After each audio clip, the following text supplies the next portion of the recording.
Olá pessoal, meu nome é Elias Jabur e vamos a mais um episódio aqui de Sociedade no século XXI. Bora lá?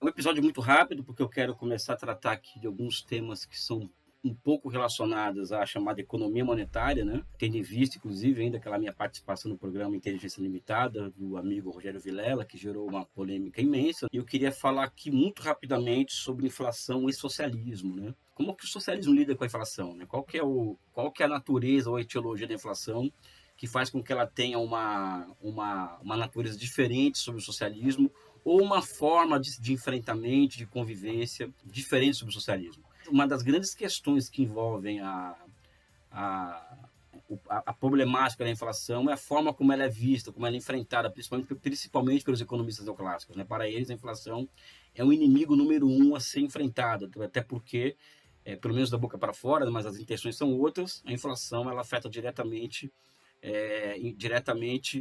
o objeto de pesquisa deles, que é a preferência individual dos consumidores, né? Em que a inflação ela é causada geralmente por uma intencionalidade, que é o Estado entrando ele intervindo na economia, criando moeda, e essa quantidade de moeda criada pelo Estado vai gerar inflação. Então, a inflação ela deve ser combatida, inclusive com menos Estado na economia, tá? O que eles não falam, por exemplo, que aí já é uma opinião que envolve uma visão de economia como algo dinâmico, primeiro que a inflação é parte do ciclo econômico, né? Porque o ato de investir, por exemplo, o ato de investir, seja pelo Estado, seja pelo setor privado da economia, ele é um ato que vai se gerar demanda na frente da oferta na economia. Ao se gerar demanda na frente da oferta, evidentemente que vai se gerar inflação, né? E como que se soluciona essa questão da inflação quando se cria demanda à frente da oferta?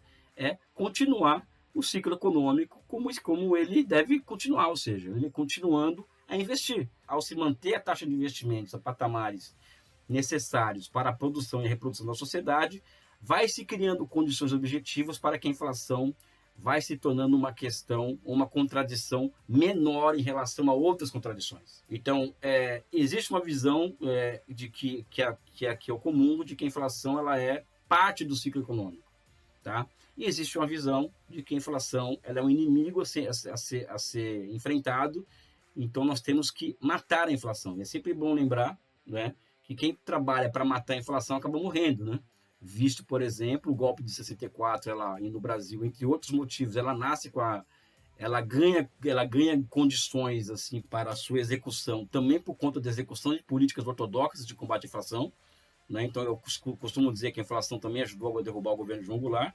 O governo Collor, por exemplo, ele tenta dar um choque de corte de demanda na economia, fazendo aquela loucura com a poupança dos cidadãos para cortar a demanda, e a inflação volta mesmo assim, derruba o presidente, né? E assim sucessivamente. Quem coloca a inflação no centro da problemática econômica, não é? Vai por si só, vai acabar sendo engolido por ela, né? Então, a grande questão que é a verdade muito inconveniente, é que nós temos que aprender a lidar com a inflação, né? Porque ela é um fenômeno típico de economias capitalistas, com economias onde o excedente ele é privado e a produção é social, ou seja, a inflação também ela deve ser vista como parte do conflito distributivo, né? Até porque quem produz também tem poder de controlar preço, então o controle de preço também gera inflação, ou seja, não é somente excesso de demanda ou excesso de moeda de circulação que gera inflação, né? Uma economia como a brasileira, que 70% dos seus insumos são importados, uma taxa de câmbio desvalorizada vai gerar inflação, né? Como é o caso de hoje, o Brasil é uma economia que não cresce, uma economia que tem 100 milhões de pessoas sem comer 2.500 calorias diárias, e ela tem inflação de 2 dígitos, né? Então não tem nada a ver com demanda, né? Mas mesmo assim o Banco Central criminosamente se utiliza da taxa de juros para combater a inflação, ou seja, as causas da inflação são várias em uma economia capitalista, né? E não somente a chamada quantidade de moeda em circulação ou a quantidade de crédito em circulação, né? Como que funcionaria no socialismo? Como que se combate a inflação no socialismo? Primeiro, que o socialismo é uma economia planificada, né? Eu já disse isso no vídeo sobre a China. É uma economia planificada. Uma economia planificada, os planejadores de uma economia planificada, elas têm diante de si todo um quadro à sua frente, né? Ou seja, a partir dessa quantidade imensa de informações que que que as plataformas como Big Data, por exemplo, e o computador quântico pode entregar para um planner, da chamada matriz de sumo produto, né? Então, a partir dela, o planner, ele tem condições de saber quais são os setores super investidos e aonde existem setores com necessidade de investimento. Ele tem condições de fazer transferência de recursos desse setor super investido para setores com necessidade de investimento. A mediação disso se dá por um sistema financeiro, não é? Essa é uma questão. E também o fundamental no fato de que uma economia capitalista, a inflação tem relação direta com o fato da propriedade privada dos meios de produção serem o principal. O Calil aqui está numa revolta popular aqui, porque está indo para a creche, né? Mas quando chega na creche ele fica todo feliz. Perdi um pouco aqui o cérebro, mas vou voltar. Uma economia capitalista, o setor privado, ele controla o processo de produção. Ele pode tanto segurar a produção de mercadorias de forma a elevar a inflação e até derrubar o governo, ou seja, greve de investimentos, como aconteceu com o governo Dilma, quanto produzir de forma anárquica, vamos dizer assim, até gerar uma crise de superprodução, ou seja, inclusive com deflação, inclusive, né? Então, existem diferenças muito básicas no trato da problemática. A questão é saber o que é inflação, qual é a abordagem correta que nós temos que ter em relação à inflação em uma economia capitalista como a brasileira, né? Ou seja, o Brasil, ele, por exemplo, eu falo isso sem nenhum problema de se xingar e tal, o Brasil está combatendo a inflação como inimigo número 1. Por exemplo, desde os planos estabilizadores, ou seja, os planos estabilizadores o que são? São planos que buscam estabilizar a moeda, ou seja, estabilização de preço. Por quê? Porque para os neoclássicos, a estabilização monetária ela vem antes do crescimento econômico, ela é uma condição para o crescimento econômico. Enquanto que para os marxistas, por exemplo, como eu acredito que primeiro que o equilíbrio não existe e que uma economia ela salta de um ponto de desequilíbrio para outro ponto de desequilíbrio.